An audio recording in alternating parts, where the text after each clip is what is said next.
Vous avouez Oui. que quand j'ai pris connaissance de cet article sur le Moi rôle aussi. que pourrait jouer l'oxytocine pour rendre les populations caucasiennes, entre guillemets, accueillantes aux migrants, d'abord j'ai cru à un canular, Bah, ouais. et puis je me suis aperçu que non, c'était bien publié dans des une revue très sérieux, scientifique, revue scientifique tout à fait sérieuse, et c'est tout à fait révélateur.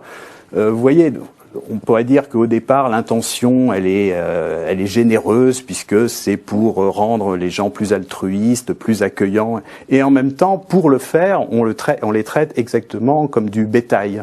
C'est-à-dire que on va simplement leur injecter la proposition qui est faite, c'est de leur faire inhaler certaines hormones qui induiront le comportement souhaité. Donc là, on rentre vraiment dans la manipulation totale. Et c'est là d'ailleurs où on voit donc effectivement, comme vous disiez, ce monde formidable qui nous est promis. Alors d'une part, un certain nombre de promesses sont complètement délirantes et ne sont faites que pour séduire, attirer le chaland.